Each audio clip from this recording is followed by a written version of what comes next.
Hey guys, welcome back to The Readers. I hope you are having an amazing day. Let's get right into the stories. The first one is a pro-revenge story. For context, last year I, 22F, and the father of my first two children, Jake, 28M, were going through a rough patch in our relationship. He worked night shift as a security guard at a local tech company while I attended nursing school during the day. We had a hyperactive toddler, and I'd just given birth to our son 3 months before. There was this woman, Sarah, who worked the same shift as Jake. I'd gotten to know her pretty well when bringing Jake his dinner. She always seemed friendly, and we'd chat about our lives. We were friends, or that's what I thought. Jake's job involved monitoring the security cameras and doing regular patrols around the building. One night, my cousin Alex texted me, "Hey, isn't Jake supposed to be at work? Because I just saw him and Sarah at Murphy's bar." When I confronted Jake, he had all the usual excuses.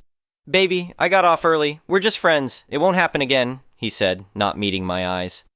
About a month later, Jake sat me down for the talk. "Listen," he said, running his hands through his hair. "All this fighting isn't good for anyone. Maybe we should just keep things friendly for the kids." Mind you, everything was mine. The house I'd bought with my scholarship money, the bills I paid with my grants, even the car he drove to work. Being the bigger person, I said, "Fine, you can stay until you figure something out. Keep using my car for work and we'll keep things civil."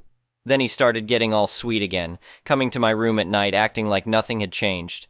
We continued our physical relationship, and I let myself believe things might work out. One morning, while feeding our son and Jake was still asleep, his phone lit up with messages. I know what they say about snooping, but something felt off. Lo and behold, there were months of messages between him and Sarah. They'd been dating this whole time. He'd been playing both sides, telling her the same sweet nothings he told me. That's when I hatched my plan.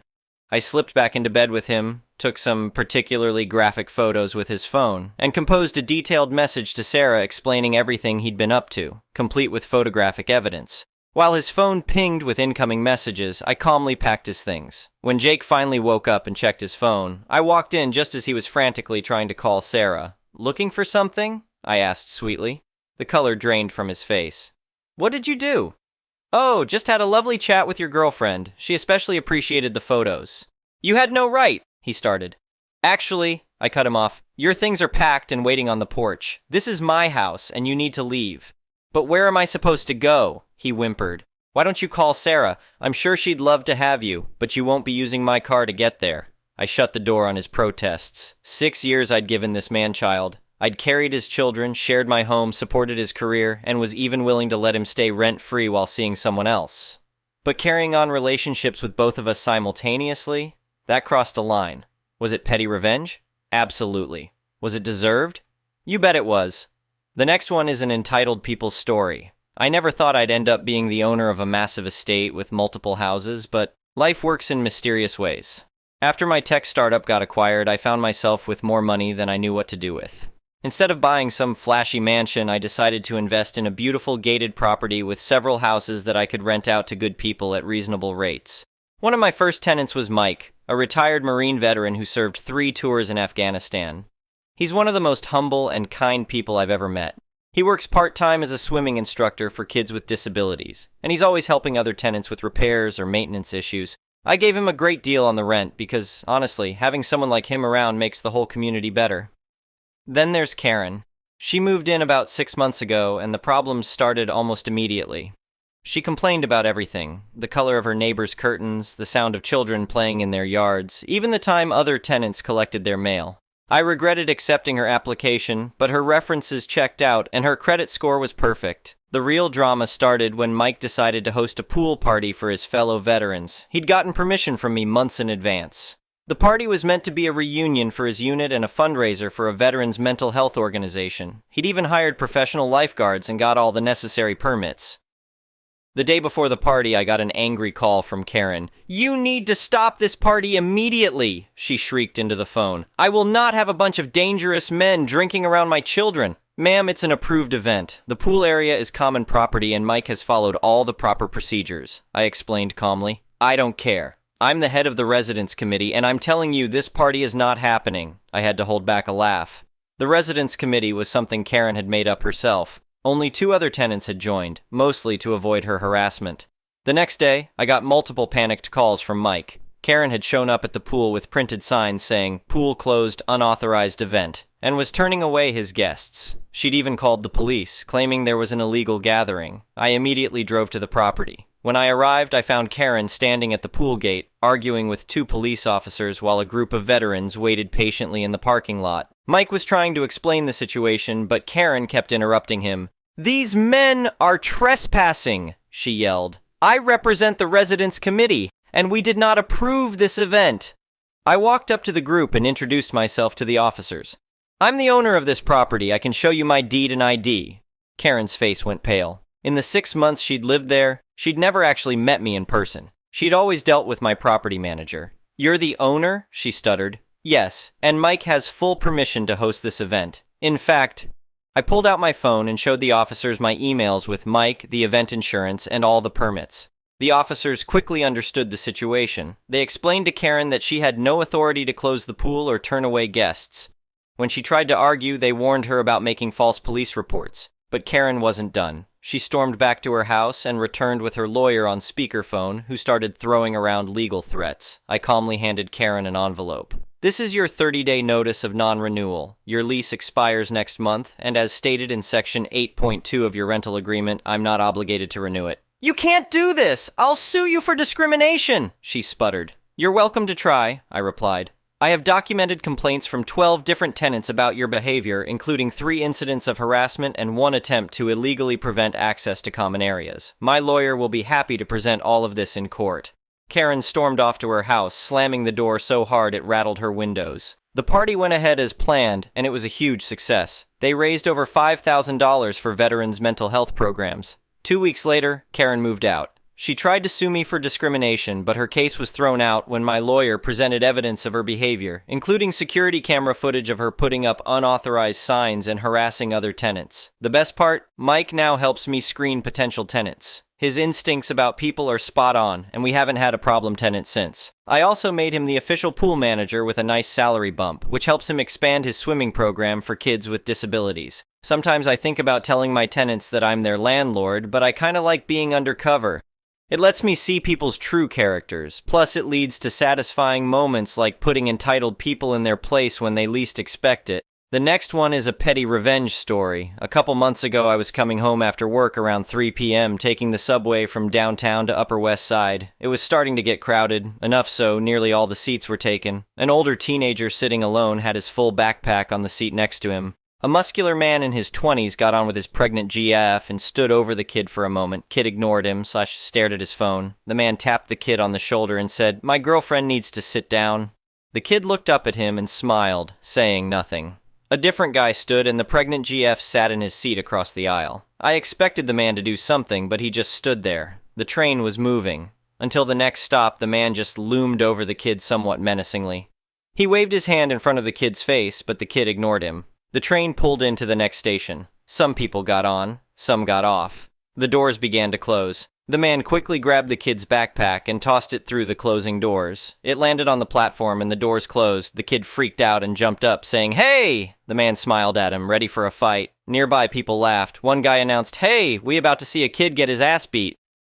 The kid looked around for sympathy and didn't find any. He suddenly began walking to a different car in the train. The muscular man didn't sit down. He offered the seat to 2 middle-aged women. The next one is a malicious compliance story. I had just quit my BA in economics. It just wasn't right for me, and quickly needed a job while figuring out what to do while paying my bills. I found one in a call center. This center was a subcontractor for big companies. In my case, it was the second biggest telco company in the country, and they partially outsourced first and second level support for DTV, internet, and phone services to the company I worked for. The job was okay, not very demanding, hilarious interactions with customers and nice coworkers. But I soon discovered that management was just a bunch of inflated egos with glorious ideas but no talent. So after about a year, I was promoted to supervisor. Just a flashy title for solving the crappy cases, no pay raise or other benefits. Apparently I did a good job because 3 months later I got called into the office by the management team. Their plan was to form a training team and they wanted me to lead it. At that point, I still didn't know what I wanted to do with my career, so I just said yes. And that's when the shit show started. They gave me a contract with no detailed job description, a fixed salary plus a monthly bonus which I can get by achieving certain milestones every month. When I asked what those milestones are, they just said they will define them every month. Okay, fine by me. As the employee with fixed salary, I also had to report my hours every month to my assigned manager. Let's call him Frederick. So here we go. As I said before, they had lots of fancy ideas, but no clue. I asked countless times what their plan was with that training department, what my tasks were, what my milestones are, and I only got some wishy-washy speech about some grand ideas. In the end, I was tasked with all sort of nonsense, helping out with calls, best paid call center agent ever, designing signs for the center, where to find the toilet, for example, and stuff like that. They actually gave me so much nonsense work that I had to work overtime. But fine, I just do it. Submit my report at the end of the month, and figure out my life. There was just one thing that really pissed me off, the bonus. After the first payment, I noticed the bonus was missing, so I asked Frederick why. He said that we never defined the milestones, so I did not reach them. I am not stupid, and I know my rights. Fact is, he has to give me the milestones. If he does not, then there are none, and I am entitled to the bonus regardless. I could have made a fuss about it right then and there, but I decided to be quiet and just go with his nonsense. But I made sure to forward ever important mail about my role, salary, and bonus to my private mail. So, this went on for about 6-7 months until I had a pretty big accident which kept me in the hospital for 2 weeks and then at home for another 6 weeks. The company had a habit of firing people after such a long absence, which is illegal but hard to prove. So I knew that the moment I came back, I would be fired. Sure enough, the day came, and as soon as I walked through the door, with my pretty sign on it, I saw Frederick and the HR lady marching towards me. They escorted me into an office and told me I was fired immediately because they decided to close the training department. That never really existed in the first place. In my country, the notice period for both parties is usually 3 months, but it is possible to let someone go effect immediately. That means I still get 3-month pay, but I am not allowed to work there anymore. I happily signed the notice and they let me go to my office to pack up. Little did they know that I just went to prepare my farewell gift to them. I had already printed out everything, calculated my overtime and the missing bonuses. So 30 minutes later, I called the HR lady into the office and laid it all out. Due to the fact that they let me go immediately, they had to pay me the overtime plus a surcharge and of course all the bonuses plus 3 months salary. All in all, it added up to over $15,000. The only thing the HR lady said was, "We didn't expect you to know the laws." I guess that was a slip-up. The next one is an entitled people's story. I'm almost in tears as I'm writing this because I'm so infuriated. My sister, 34, works full-time but has always been irresponsible about money. She has a lot of credit card debt, and there has been several times throughout the year that she has either asked me to borrow money or gone into debt. My mom passed away 3 years ago, and Mother's Day is a very difficult holiday. My dad is elderly, and the last year I was living with him, helping him full-time because he has health issues, and otherwise would have to get a caregiver. Prior to that, I had given up my apartment and my job to move in with him as a temporary thing to help out. My dad paid me each month to help him, but nowhere near the amount of money that it would be to hire a professional caregiver. However, he wanted me to be able to get my independence back and be able to get a job again outside of him, so he helped me financially with getting an apartment last month because I've been helping him, which I much appreciated.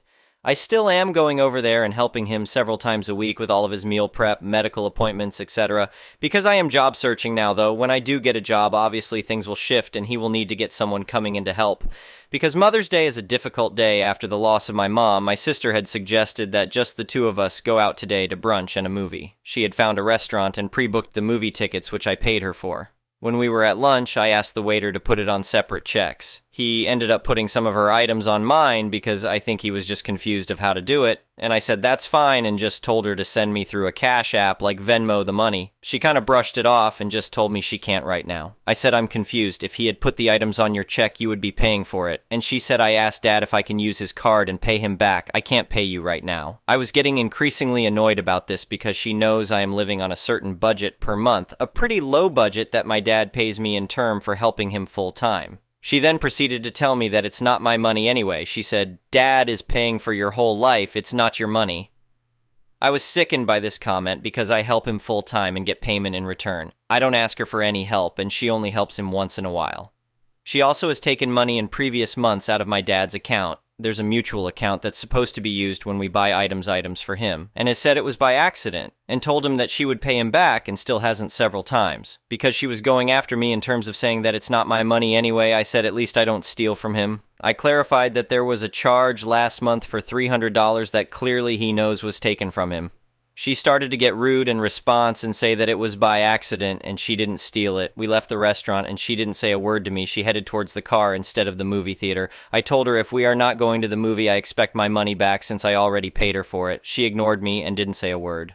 We get back and she drops me at my car. I told her that I expect to be paid back and I'm not going to forget about it. She ignored me and didn't say anything. I'm beyond upset right now. Already it is a difficult day with the loss of my mom, but the fact that I basically fronted money for her and I feel as though she has no intention to pay me back, and she dismissed that it's even my money in the first place is infuriating.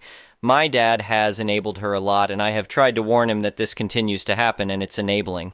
He's worried about getting on the out with her, so he gives her money when she needs it and doesn't ask questions. However, with me, if she had asked me in advance and said that she doesn't have money to go out today, but if I could pay for it and she paid me back, I would have said yes. It's more the assumption that's getting me. The next one is an entitled parent story. I don't know what to do in this situation at all. I met my fiance when he was here in the US on a student visa, and we have been together for 2 years going on 3 in March. He had to go back to his country of South Korea due to getting a new visa, but sadly that visa got denied. Our immigration lawyer suggested we apply for a K-1 fiancé visa since we're engaged, and we did. He had his interview, and it seems to have went well, but it turns out the embassy sent our case back to another place for deeper review. We have no idea of what that means, but our lawyer thinks it's not a big deal and it's common to happen. But the more we research, it might mean it's denied. At this point, we're just praying it will all work out for us with this visa. Our lawyer suggested if it doesn't work that we apply for the marriage visa. I don't want to do that because it's more time apart. You get married to your significant other, and then you come back alone without them, and then wait 2 years for the case to be approved. I have done so much waiting since last June, I have nothing left in me. I'm considering just moving there. But to my mom, it's a horrible decision that will hurt her and my dad. She would say things like, I'll only see her a few more times before she reaches the age of passing away, and she'll never see her grandkids. Then she would mention how I have medical problems and that I can't get the proper help in Korea that I can here in the US. I used to have back problems and I have other medical problems that are now resolved, and I'm taking good care of myself. I'm sure there's many people who have disabilities that still move to another country. She would also say how my future in-laws would be a disaster towards me. Which is kind of true, they are weird people, but I don't see that being an issue. She always tells me my life would be miserable there and that I should just apply for the marriage visa.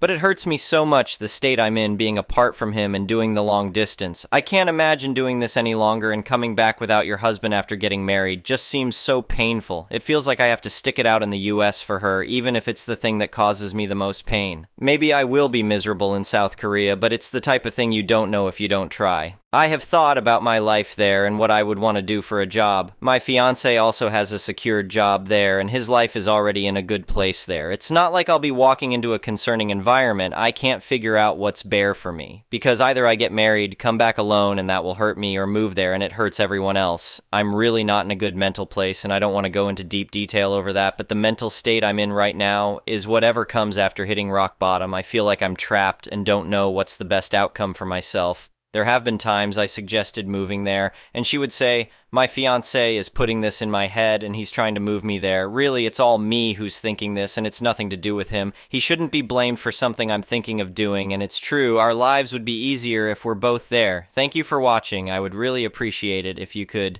like the video and subscribe to our channel if you haven't already. We'll see you again tomorrow.